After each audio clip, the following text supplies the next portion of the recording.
and we are here from Bad at Sports as moderators. I feel like really we're just here for color, jokes, and to make sure things flow. Because we are joined by two New York luminaries. One was that the first joke? No.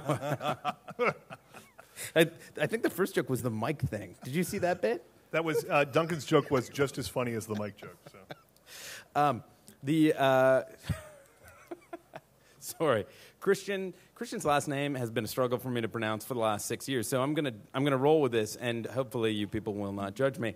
Christian Viveros-Faune. Yeah, very good. That's it. Exactly. Writer for ArtNet News and The Village Voice, and really the star of today, noted cartoonist Pablo Helguera.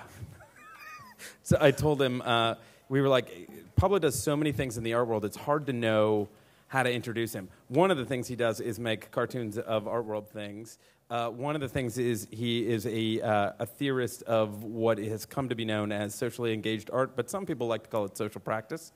And there's a debate. He is also one of its leading practitioners and the director of social engagement at Public programs. Public programs. We just talked Which about it. Which is a form of social engagement, I suppose. Public programs at a museum you may have heard of called MoMA.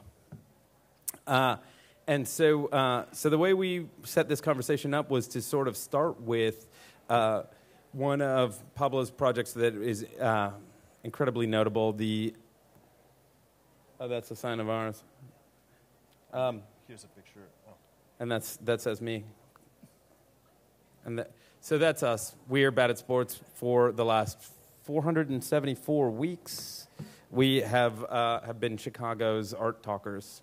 And that is us broadcasting from the Poor Farm in Wapaka, Wisconsin. And let's just breeze through my slides. That's Richard and I. You might notice that we're also here physically in Meat Space. Oh, you shaved. Christian. My gosh, you look like someone who's going to make me an offer I can't refuse in that picture. Jesus. That's how we critics work, man. Yes. Good Lord. Like Jerry Saltz once left a horse head in my bed. It's probably a toy horse head. Do you want to? I was going to talk about the School for Panamerican Unrest, but maybe. Talk about that picture, or no, not particularly. No, I'd much rather talk about Pablo's work. Yeah, I think that's the right decision. But Pablo has a few slides, so maybe Pablo kick it off for us, and we'll get into it. Okay, maybe I can just say 5 minutes. This is not meant to be a real presentation, but we can say that one of the reasons why I'm here right now is because last night we had an opening for the exhibition, The Proximity of Consciousness at the School of the Art Institute, Sullivan Galleries. And it's a project that I was very involved with in developing from the beginning, but first kind of in a conceptualizing capacity and then more like just as a regular artist participating in the show. And it's a show curated by Mary Jane Jacob and Kate Zeller at the Art Institute. And the show tries to explore some of the connecting threads amongst artists who are very much involved in socially engaged art, and specifically how the urban environment of Chicago has influenced their work. And it was really a show that, without really the pretension to tell the history of social practice in Chicago or to tell the history of social thought in Chicago, tried to bring up some general points, or try to establish some general channels of communication and threads.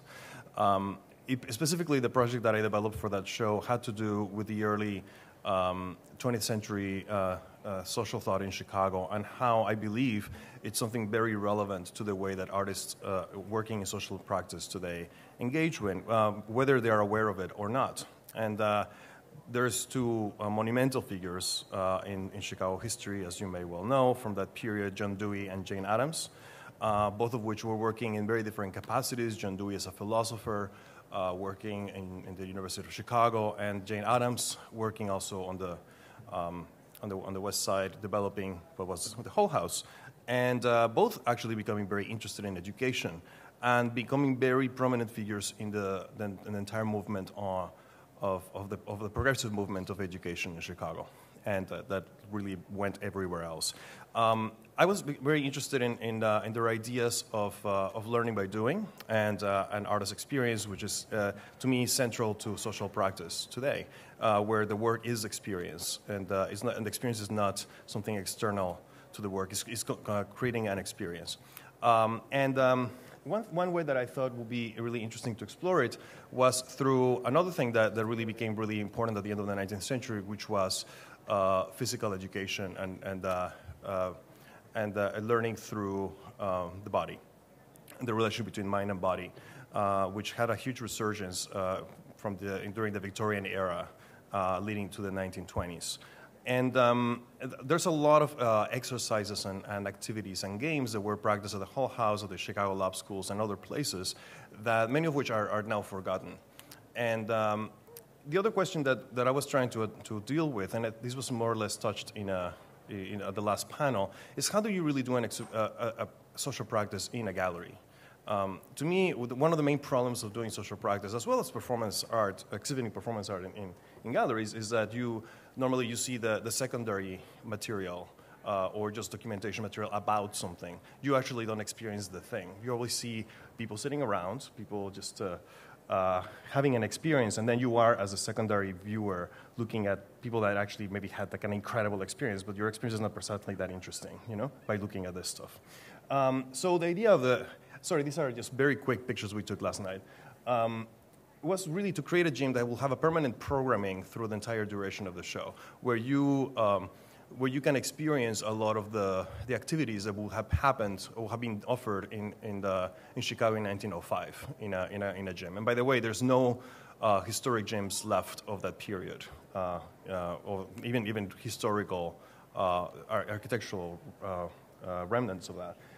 And I worked with a really great group of students through the summer in studying this curriculum and then kind of readapting it to today and reflecting what it actually could mean for us as artists or for the public to reimagine how you can repurpose this type of activities. And this is a different project.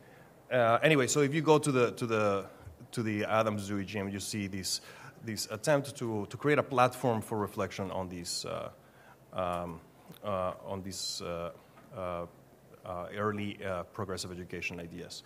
And just very quickly, just to provide just a general context of why I do these kind of things.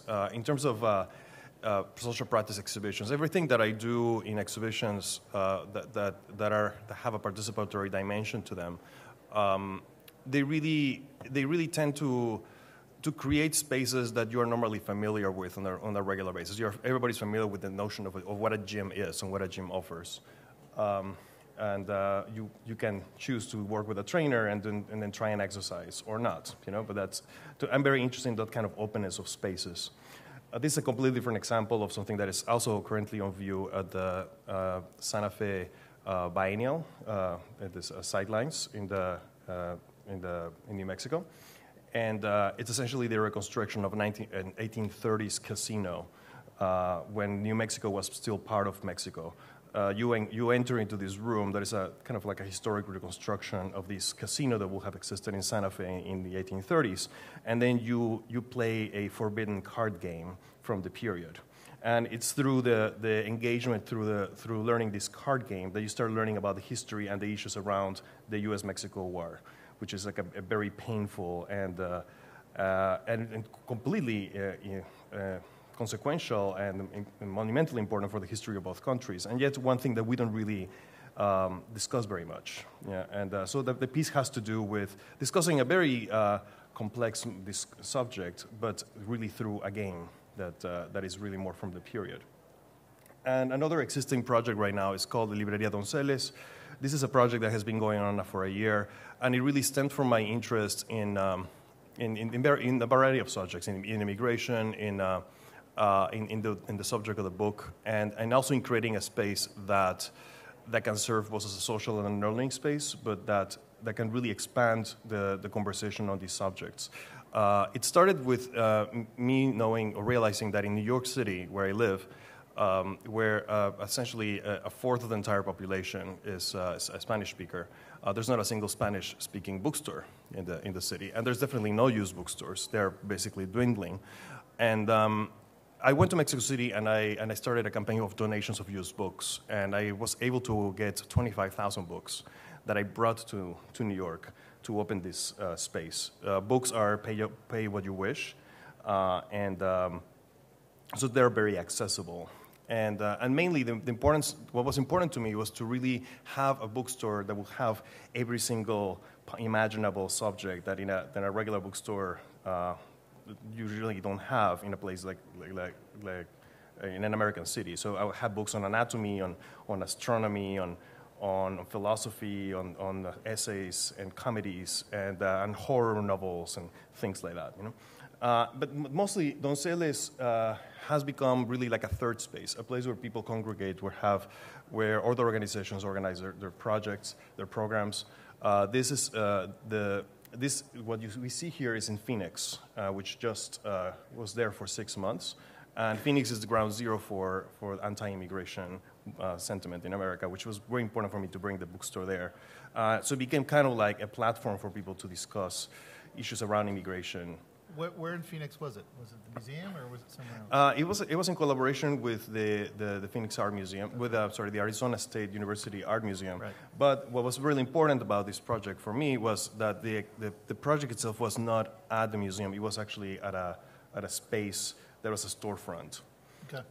And I don't know if I have an image of that, but you actually there it is. So you basically walk in this neighborhood that is right between the Latino community and then like the kind of like a more like a hipster neighborhood that is starting to emerge right at the center of that. And then you basically walk into the bookstore and so in a sense, you know, when we discuss about the identity of these projects, it's really important to mention that many of these projects do have this double identity that sustains itself. They're artworks, and at the same time they are what they pretend that they want to be. So Donceles does function like a bookstore. You know, you can buy books, you can read, there's everything that you can do that it can do everything that a bookstore can do. You know, but at the same time it has this other identity. And you've also installed it at Kent Gallery in New York City. Yeah. So initially it was initially it was in a gallery in New York, and that was like an interesting challenge in where. The one thing I thought was, well, essentially a gallery is a store, you know? Yeah. So you have a person who's the attendant and, you know, who theoretically will say hi to you or would ignore you or be very... I was going to say, it's a very cold I've not experienced a lot. But It's a very cold store. Yeah, but essentially, so you walk in there and similar to a bookstore and they're just looking around, you know? And essentially everything is for sale, theoretically, you know? Yeah. Like the books are. And, Right. but basically you're kind of left alone to like just wander. And the difference is that in the bookstore... Well, you know, things cost, you know, $1 and...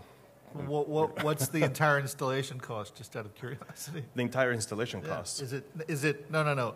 What I'm asking you is it for sale as an art piece? No. Interesting, say, okay. Good. No, I don't think I can, I mean, I didn't want to ever consider that because, first of all, I am getting the books as donation. Right. So I cannot really get books as donation and then suddenly put it for sale, you know? So it essentially works more as let's say, a non-profit bookstore, where if I get donations, then the donations go toward the project to maybe acquiring or getting more, or shipping more books, right. You know, or things like that. But then it's markedly different from the rest of the art economy, which is the reason I wanted to sort of point that out. Yeah. Right? It operates somewhere in between that and some kind of other public project, right? Yeah. I think you have to. Yeah, exactly. And it forces. I think each project has a potential to. Each socially engaged project has a potential and maybe the necessity to make us rethink the economy of how it is presented in the art world. You know, and it's in some cases it might not be a conflict, but in some cases it might be really a huge ethical conflict. Like for me, it would be clearly ethically conflictive to have a museum come and say, "Well, we're going to buy the whole thing." Right. You know. I'm sorry. Where did you say that the location in the community was? You referenced that earlier when you moved it out of the gallery, this project, and you moved into the community. Did you move it into a neighborhood that had a? It's a space that actually has been leased by the museum. Oh, okay. So where that really belongs to an arts complex that belongs to some some like private. I'd be interested to see. Yeah. I mean, I honestly think that could be a viable business model if put in a neighborhood that had a high concentration of Spanish-speaking residents. I mean, I think that, because New York's got Japanese bookstores and Chinese bookstores, and a Spanish language bookstore sounds like a perfectly sensible business model. Well, I think it's as much as any bookstore is a sensible business I model. was about to say, except for bookstores aren't much of a sensible business model. It's better than the 8-track tape repair shop you tried to open. Well, I mean, ironically, I think that sometimes we just try to justify something being an artwork, right? And in this case, I would argue that the only way that this thing could actually exist right now is as an artwork, not as not as a business. as a business, exactly.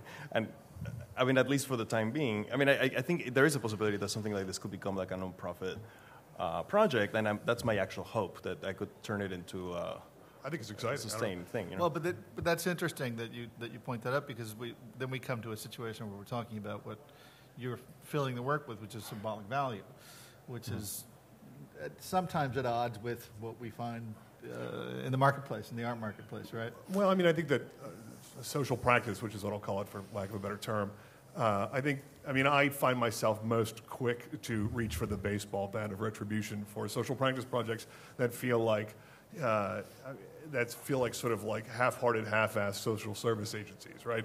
There's a lot of that where people just sort of like, I'm going to give $5 bills to homeless people. I think that, this work obviously isn't that because it's been thought through at length, but there's this interesting gray area in between where this actually could function as a nonprofit organization. I think you could get funding too, because it's a good idea, and certainly there's a need for it. But it's interesting that these sort of projects, a large part of that are these things that are, one part conceptual art and one part, potentially viable nonprofit idea.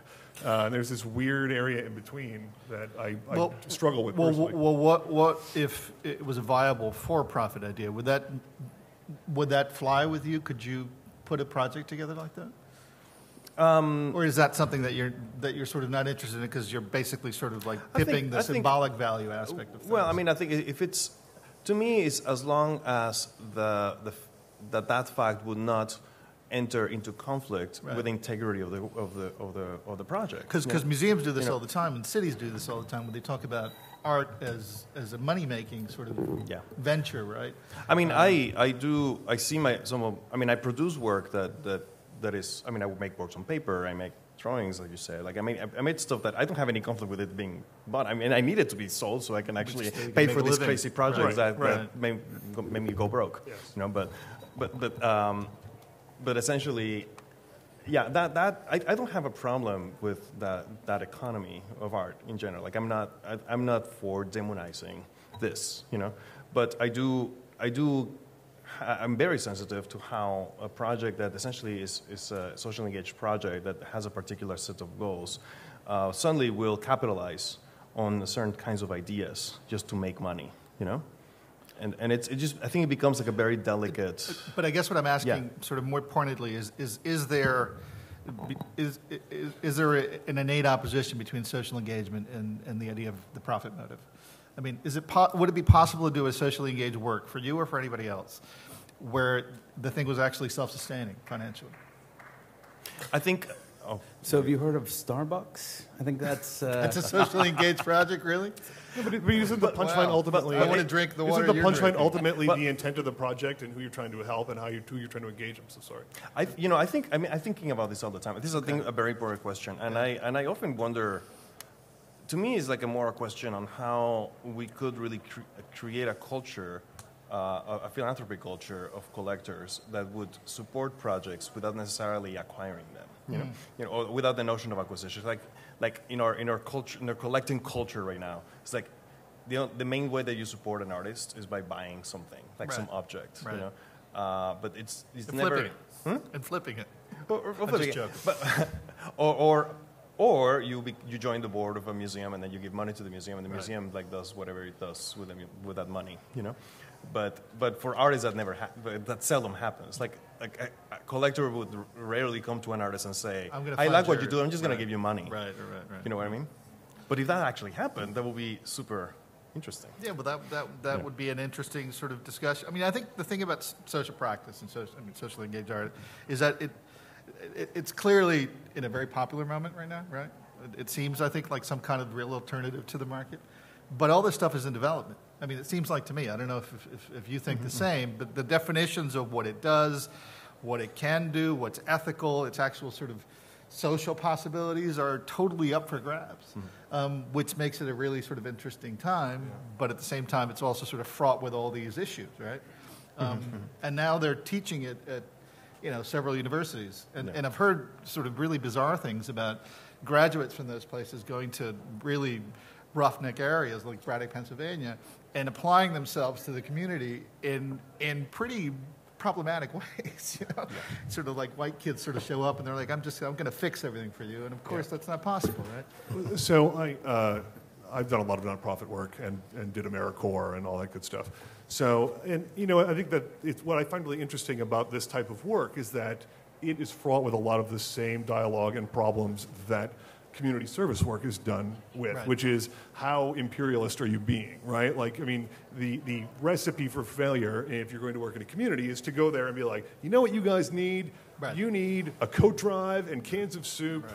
And and the community hates you, and it doesn't help. And they're like, "I'm not hungry, man. I've got food. I got food stamps. I need something else." You want to help? You want to help a homeless shelter? Like, bring them razors and soap. Seriously. Right. So so I think that it's interesting to hear this dialogue as well, coming from social practice work, because it's like, at what point are you just being an offensive asshole, and at what point are you actually engaging in ideas in an interesting way? Well, I think all these things are being defined, and and right. Our esteemed participant here is helping sort of define that. Well, I think that one a very important thing to think about when you think of social practice, that I believe that the social practice artist really has to be more than anything else a good listener and somebody whose ability is to actually let yourself be affected and respond to the interests and needs of other people. It's not just simply having a sincere curiosity and interest in engaging with others, but understanding that your process is also about letting the process be shaped by those interests of others. So that is the difference between me saying, like, I'm going to impose this thing on people whether they like it or not, and they're going to I'm going to solve their problems and deal with their lives, when probably I have no idea of who these people are and what they want and what they care about. But you would like them to read and work out. I mean, you're solving those problems. Well, yeah. I mean, it's a negotiation of like, I'm also don't believe in being a missionary, to convert people, and I am the least I'm interested in is in converting them into like art in any capacity. But at the same time, I'm not going to deny what I'm interested in and what I believe in. And I do think it's also a process not just of accommodating interests, but also of challenging them in a very active and frontal way. And maybe in a more abstract way, basically sort of making art fulfill more of its possibilities, And I know that sounds kind of Pollyannish, but back in the day, even in Soho, Gordon Matta Clark, and there was an understanding that art could do more than just basically sort of be made in a studio and hang on some collector's wall or in a museum. And I part of what interests me about sort of the social practice is that those issues come up again, right? And they come up obviously directly in connection with what art can do in communities. And to be honest with you, to me at this particular juncture, and it's funny because I'm sort of helping Art Review do this fairly stupid but necessary issue that's the Power 100. And there's, 6 or 7 of us that basically write for the magazine, and we sort of pip this guy or that guy, take this guy off the list.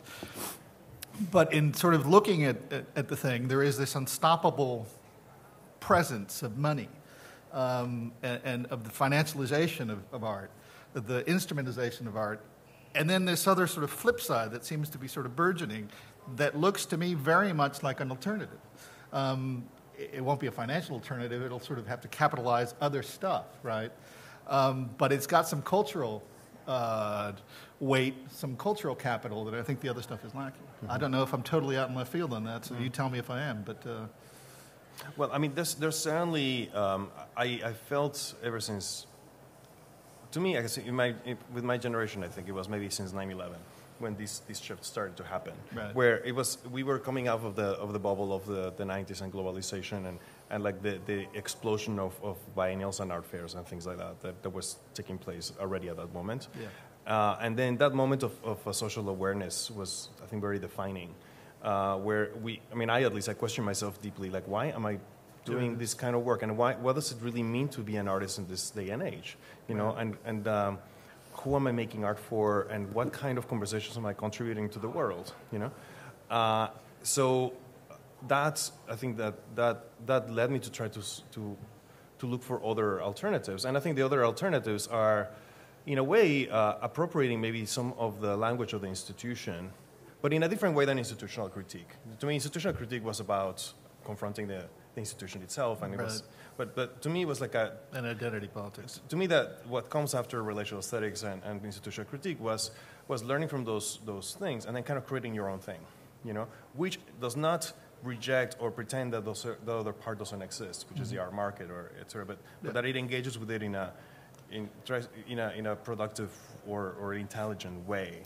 That finds means of support. And some artists have gone, for example, the direction of academia. So they do stuff that works more with nonprofits or other organizations to make their work. So there's an attempt to conform something else. The problem is that it has not really quite found a way to completely be self-sustaining. With But social practice, you mean? Yeah. Well, it's a little like the Occupy movement, you know? Yeah. You know, and in fact, that's another sort of like watershed moment. You know, I think you're right about 9/11, opening up people's minds to, you know, some kind of notion of service or civicness, right? But I think Occupy is also one of those markers, right? And I think a number of people sort of came out of that, and, you know, and then said, well, and now what do we do? And there's been an uptick in social practice since then.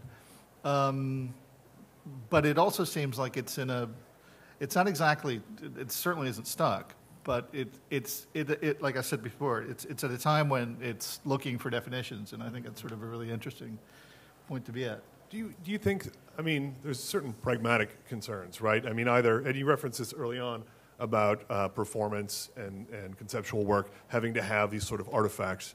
Like I remember the sort of fairly god-awful Guggenheim show for Matthew Barney, where I felt like I was just going through his prop, room for the Cremaster films. So, I mean, because you, I suspect, would like to eat and pay your bills, there's got to be some sort of commerce involved, whether you are working in an academic environment or if you're writing grants.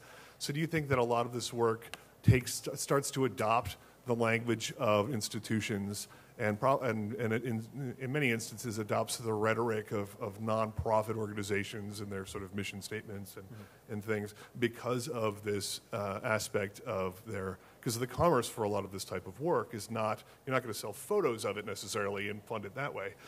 So that there's oftentimes, because there's no piece to sell, you've got to, write grants or get funding or get support from some other way. Do you think that that's affecting the overall dialogue? How do you make your damn money, man? Yeah. Well, or more importantly, do you think that having to make your damn money is affect the rhetoric? Well, I do work at a museum, and I'm a museum educator, and I've been a museum educator for like 20-something years. So it's like, and that's just the way, right. And it's of course something I believe in doing. You've got a day job that's also complementary. So that's, in fact, I started working in museums because I figured, well, I'm not going to be able to sell this crazy work I'm making right now. So I'm just going to try to solve the financial picture for a minute, and try to at least survive while I do this other project, and don't worry about the project having to be sold or bought or anything like that. So and then I started doing things that were impossible to sell, like doing a trip through the Americas. You cannot sell that. Or doing crazy performances, or like this bookstore. I cannot sell it. I cannot sell that gym. I can't sell that casino from the 30s. I mean, you can't really do any of that. But it's just the way it is. And sometimes you do produce something that actually is sellable, and you can maybe hang in a place, and it will be acquired by somebody, and that's to me totally okay. But again, it's going back to like how can you look at what are the possibilities within the existing framework of institutions? If a museum can go and ask for people to donate money to do their programs, why can't I do that? me as an individual. Well, in a certain way, you already have, and you've gotten some money, I think, right? Well, Don't Say Less was like that. I did go to everybody I knew, and I said, this is a really important project for the city, and or at least it's important. It's an important project for me, and this is why I believe in it, and I want you to believe in it as well. And people who were giving money were just credited. They did not acquire anything. I did not even give them a book, for free. But I was actually even referring to your more recent fellowship with the Blade of Grass, which is this interesting organization that basically funds nothing but socially engaged art, right? So they don't come away they don't come away with a signed object from Pablo Helguera. But is it Don't Say Is that they're going to fund, or is it right? Okay. Yeah. So but that's the other avenue. You apply for grants, right? And then they get.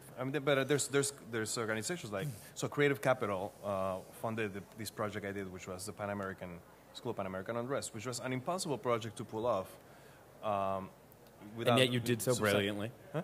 I don't know about that, but basically it was the difficulty of a project like that is that I needed to travel through 20-something countries to do these collaborations, performances, discussions, and generally, for example, foundations and other places they only fund things that are immediately to their realm. There might be a Chicago foundation, but they want to do something that want you to do something in Chicago, or if you get money from the Arts Council, it has to happen in Illinois or whatever, stuff like that. So it's also about educating funders, that there's art that is important to be made that cannot be funded any other way, and the only other way that can happen is by creating new means of funding. So it's a process of educating funders, of educating philanthropists, individual philanthropists, and showing them that if they really care about art, if they really believe that art is important in this world and they can have an impact in society, there's other ways in which you can help. And so many times, and this is one thing that kind of irritates me, I find a lot of people who are collectors who they really believe in helping social causes and all that. And then, so they go to artists who are making a picture about the war, in X place, right? And then they acquire the piece, and they think they're contributing to that social cause. When in reality, it's really more like they're contributing only to that person's, financial profit. Sounds like Jenny Holter's paintings. But it sounds like really you're bumming their vibe, man. Don't get in the way of their gravy train. I believe it was Barnum that said that no one ever went broke betting on the stupidity of the American public. So. Well, this would be the stupidity of American collectors, or collectors in general. It's not just American collectors, not including anyone in this room. Yeah. What's interesting about a lot of the social practice work is that it all apes the feel good, help people of sort of lefty, socially just causes, right? Yeah. So on the news this morning, I'd like to see right-wing asshole social practice art. There's a thing going on right now which is shut down all ports of entry, which is going on, and so a bunch of they call themselves patriots are going to go and today or tomorrow and then go and handcuff themselves to every single port of entry into the U.S. from the Mexican border. Which is lifted straight out of the sort of first performance and then sort of left performance textbook, right? Yeah, but I mean, if they were getting grant funding, and call it an art piece, I mean that'd be just interesting to sort of throw that dialogue open to schmucks. I think they probably, if Coke is involved and he's giving them money, effectively they're getting grant money from him. So it's interesting. But in hearing the news story about it this morning, it was interesting knowing that I was doing this conversation today, as to how little would have to change in that reporting of that to make it be about an art piece. I mean, it was just this really funny, the line is really blurry. Well, I mean, the thing is that what you're describing is essentially a protest, and what social practice, for the most part, is, and certainly Pablo's version of it, is not a protest specifically. It's a sort of more capacious action, right? Which is terrific and also problematic because you can't really sort of measure the effectiveness of the thing. You can't quantify it particularly well. And in fact, I'll go from you and Seg to a question for Pablo. Do you need to see social change as part of the effect of your work, or as part of the effect of social practice, or is it something else that basically? I think one of the main reasons why social practice projects work is because they put themselves in impossible goals to attain. So if I go say I'm gonna like completely alphabetize like an entire town, like in Latin America, well, I'm obviously gonna fail because it's just I cannot do it. And that's why, when Michael Rakowitz earlier in the conversation was talking about prototypes, that's something whether we like it or not, we have to think about. Like when you are an artist, you're just one person doing one project. It can only expand so far, But I think it's absolutely crucial for me that the project does help change people's minds of what's possible, And if the project is capable to do that, then I think it already has accomplished a certain goal. When I see people like Donceles, for example, I mean it's a project that I don't really need to do myself, and I just wanted to show that it is possible to do, and I would be totally happy if somebody actually said in Phoenix, well, and then people did say in Phoenix, well, why can't we just do it ourselves, And it's like you can absolutely do it ourselves, and that's what Abby was saying about the Sunday soup, When you create when you put an idea forth and then it becomes replicated, then it's I think maybe perhaps the best way in which you can influence from that standpoint of being an artist, others, and I don't know. So that seems like the most successful. Isn't that the dream ideal of every art? I mean, any creative, any philosophical endeavor ever I want to have my voice be heard by you and have you be like, oh, and then, you to take that idea and hold it and maybe make it into something else beyond that, to have that become a part of the greater conversation. I mean, that makes perfect sense. Well, I mean, I think in terms of specific projects, what was it Michael said that each project is? Well, he likes to see. I think what he said was he likes to see projects in galleries mainly as prototypes of. Right. But this collection of prototypes is sort of a larger thing. Could possibly sort of like. I mean, I hate this term, but thinking paradigm shift, right? I mean, that's I think ultimately the big game here. Is that. Hopefully not just change the art world, because who the fuck really gives a shit? It's so small and insular, and frankly, unimportant. Even though we live in it and some of us enjoy it, but change art's relationship to the rest of the world, and grow an audience. And I think one of the really interesting things about social practice is that one of the terrific things is that it's back to essentially communicating with the audience directly, right? And thereby, essentially growing it. What you do is, you take art to publics, to a number of publics that don't generally sort of experience art, certainly not in the way you're presenting it. And I think there's great value to that. No, I mean, I think it certainly develops an audience that may not necessarily be there otherwise. I think that, I don't know, anyway.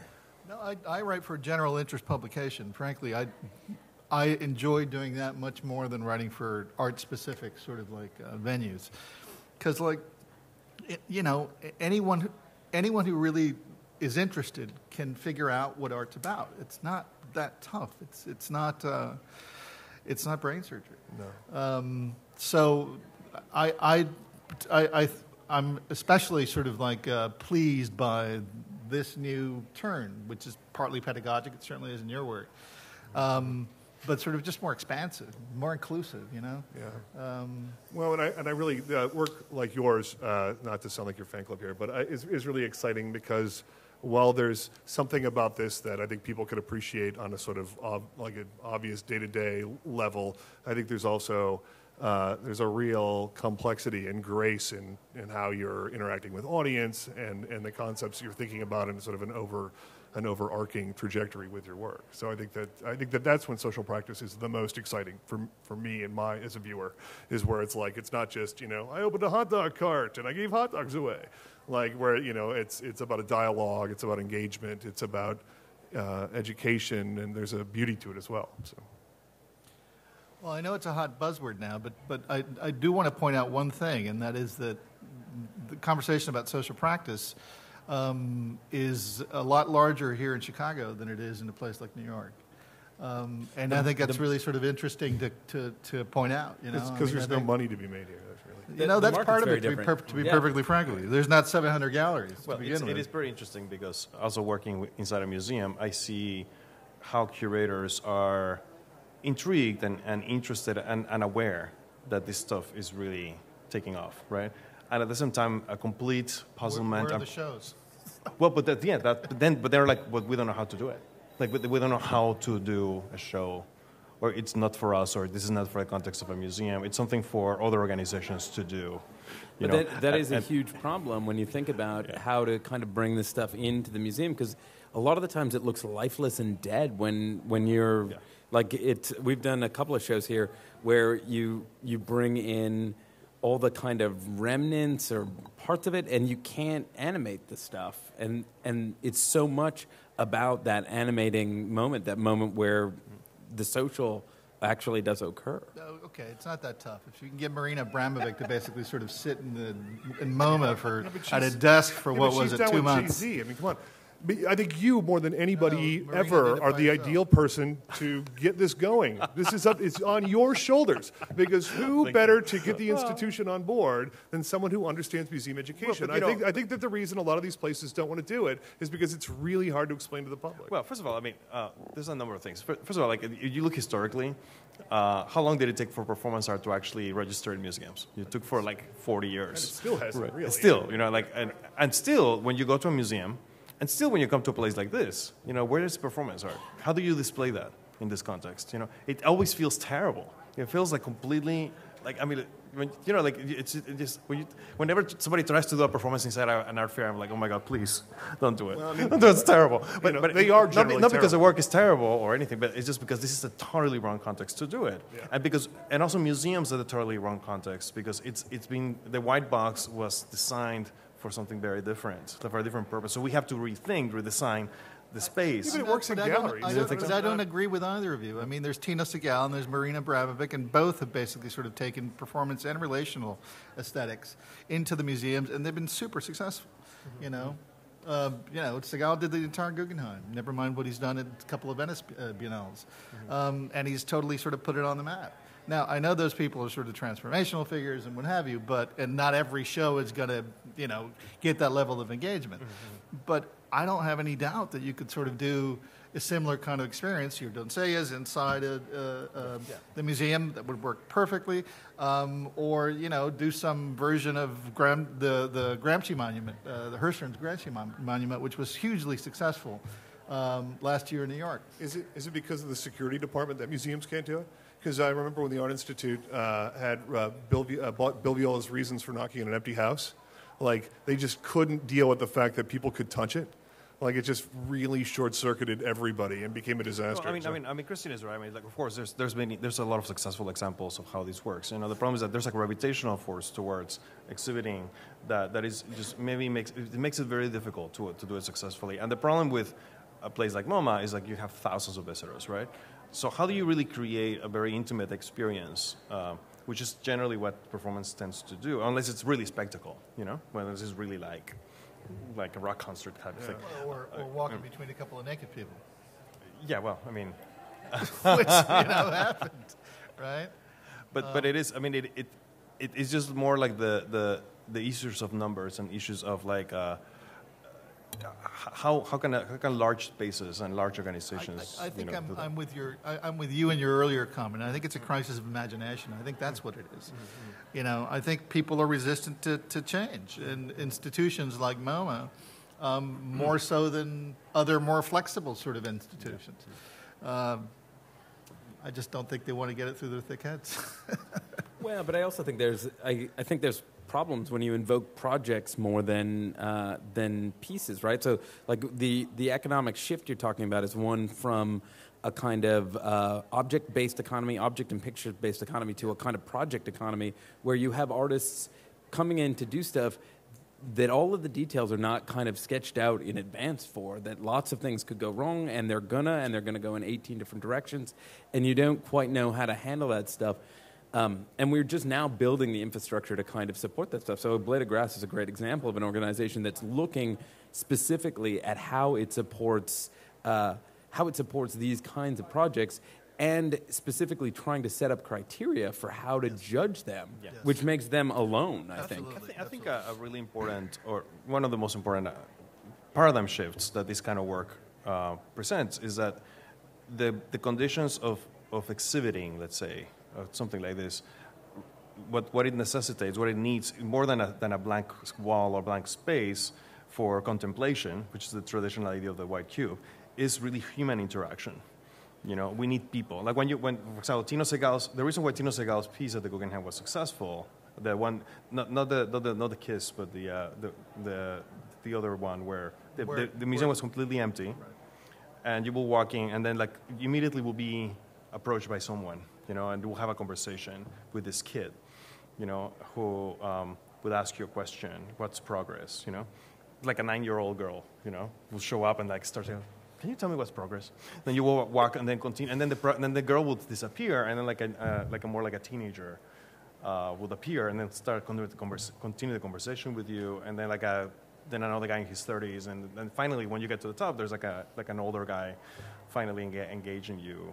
I thought that piece was absolutely brilliant, and I wrote about this at the time, and I said that it's an education piece. It's an education program. You know what this is. You were engaged with a human being, asking you something, and it felt radical. Right. And at the same time, it was like so simple. But it was about the human exchange. It was not about you walking and sitting down and like looking at a Rothko. But curiously, with sort of shared traits, I think that you know, like looking at a Rothko. I mean, one of the things that's interesting in talking to folks at Blade of Grass is that part of what they're trying to do is to sort of redefine basic ideas about art, right? With social practice, they're talking about the beautiful. It's not excluded from the discourse, and I find that really interesting. Like, how do you define a piece of social practice, a work, as beautiful or not beautiful? I'm not quite sure how to do that yet, because it's a conversation that people are having. But I'd want to think about Segal's work, that particular piece, as being, you know, partaking of the beautiful significantly. You know, but you know, you expand these ideas out, right? I mean, that's sort of like that's where the excitement is. That's where the novelty is, because you know, if we've had a crisis of imagination, and we've been sort of culturally recycling things for the last 30 or so years. To have a moment where things are suddenly expanding and ideas are really genuinely growing, and you're trying to apply the notion of the beautiful, which is generally sort of, you know, defines a four-square thing that hangs on a wall or a sculpture, to a human interaction, I think we're getting somewhere. Yeah. You know? Again, not to put all the responsibility on you, but I mean, you are a person who has a unique vision of how the institution works and how their process works. I mean, have you considered pieces that could work on of your own that could work on the scale of MoMA or an institution that all the time? I think that the pieces that I talked to, well, the Site Santa Fe Biennial piece is like that. It's essentially basically what it really these days what my pieces entail is either me investing myself hundreds of hours into creating possibilities of interactions with others, or working with a team of people that will be facilitators of those interactions. And the piece at the Art Institute is we were able to accomplish that because we were working with students to do it. And in Santa Fe, it's like a whole army of educators who are essentially can deal with the cards and make the piece that way. With Donceles is really like the training the staff, you know, to actually be staff at the bookstore, but also people who can really engage you at a different level, talk about the books. There the books become the topic of conversation. It's like, what are you interested in? Do you like architecture? So here's like these books about architecture. And don't you think this is really fantastic, this book about architecture in Argentina or whatever? And then before you know it, you immediately have a really interesting conversation going on.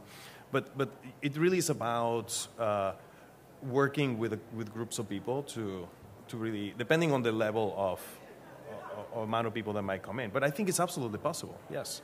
It's just like this dream bookstore where they're nice and people know things and answer your questions. I love it. But being an educator, that's the one thing that I was very perplexed when I was, starting in museum education, and I will see all these relational works, which were that it felt very much like, oh, you do like this and you participated, And I was like, but I mean, I can do so much better than that, when I engage somebody in a museum, there's way more things that can happen, and I really feel that there's a lot to be learned from other disciplines of how we create human interactions, And I don't know when it was that moment when in art suddenly we just completely forgot about the public, and we just became so enamored with the idea of the artist as this genius that whatever it does, then it has to be admired. And I just find it ridiculous. Yeah. No, I mean, it's definitely, you're taking it out of that sort of church-like context and making it somehow more interactive in a way that I think people are uncomfortable with because it's not what they were taught they were supposed to do. It's like, I've worked at museums at great length, and you tell people they're allowed to touch things, it just freaks them out. Like, they're not ready for that. And if you take it beyond that, it's a very big leap of experience for them. It's not comfortable. Though the lay public is often smarter than the public that knows a little something about art, and they might not be as resistant. Yeah. They might just go ahead and I can do it. No. And I think that's excellent. And like I said, it's great that you can begin to sort of grow. Well, I have to say, speaking to that you said, is that a lot of these projects, some of the best interactions I've had is with people who do not belong to the art world. Because immediately the people who belong to the art world, they become very self-conscious, right? Yeah. We are like super self-conscious. Yeah. So we walk in and it's like, so when did you start the project? And then they want to talk about it in a very meta way about the project. What are your when regular people are like, oh my God, I didn't know this bookstore existed. And like my grandmother had this book. And then you start talking about, you immediately are just having the experience.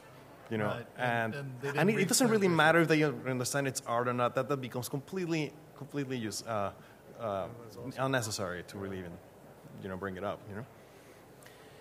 So we probably could do this all day, but we're going to run out of time really quickly here. So it seems like the courteous and social thing to do to ask if you guys had any questions you wanted to throw out. You, sir. Do we have a mic for audience questions? We did earlier. Just yell it. Just yell. So, having practiced this kind of work since the late 80s, Richard, your comments about social practice are the same comments that were made 25 years ago. So I want to ask the panel how they felt about the level of journalism and art history, historical contextualization that's happening now. Is it satisfactory? Is there somebody writing about this kind of work that can help curators and institutions understand? Yeah, I think the answer is yes. I mean, I don't know how it could be the same kind of commentary as there was 25 years ago, because I think 25 years ago, social practice really sort of didn't exist. Something like it existed, but not quite the same thing.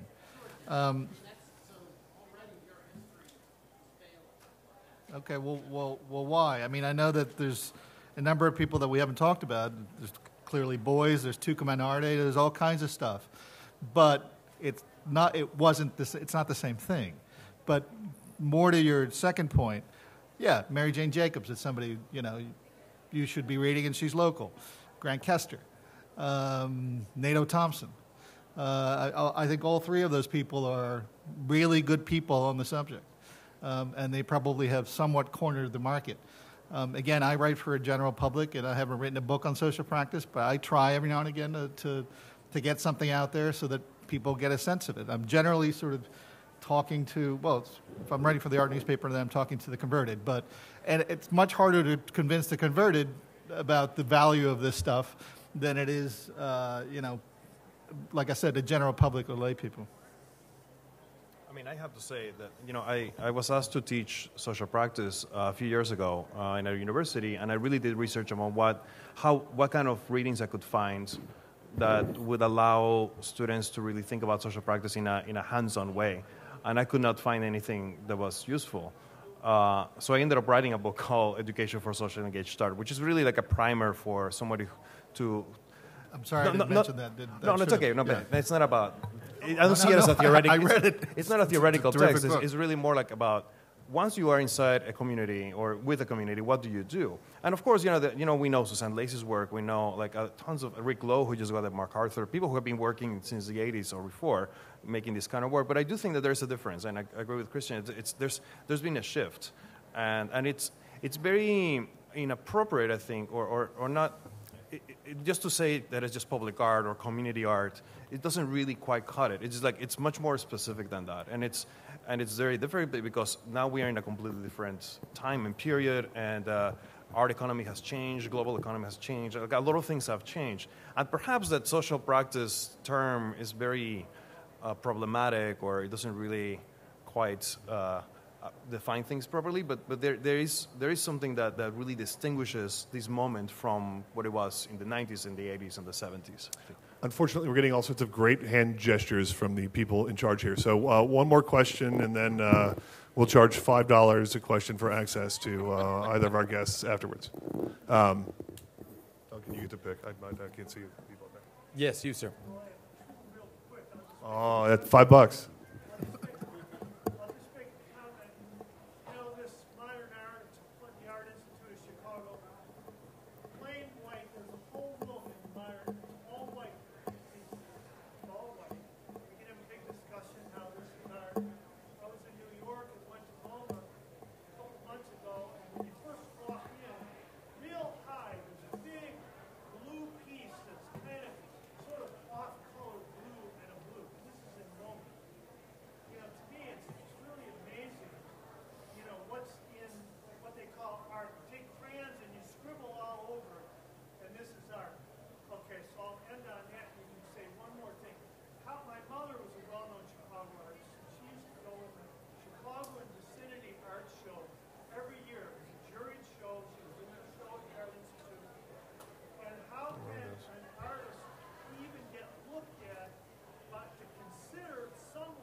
Well, I mean, that's not the institution for contemporary art anymore. I mean, now we have a museum of contemporary art, and there's a gallery world, which wasn't really around in the way that it is now when they did those vicinity shows. So, carry on.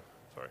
But the easiest answer to that is that the Evanston Art Center took over the Chicago and vicinity show, and now does a annual or semi-annual Chicago or Evanston and vicinity show that functions the exact same way as that show did. But yeah, how to get work in there, you have to talk to the curators. But they no longer display it there. No. Should we take the last one or whatever you want to do? Let's join us in human-to-human world, friends, and we'll have real conversations. Sound good? Thank you. Thank you. And thank you to Expo.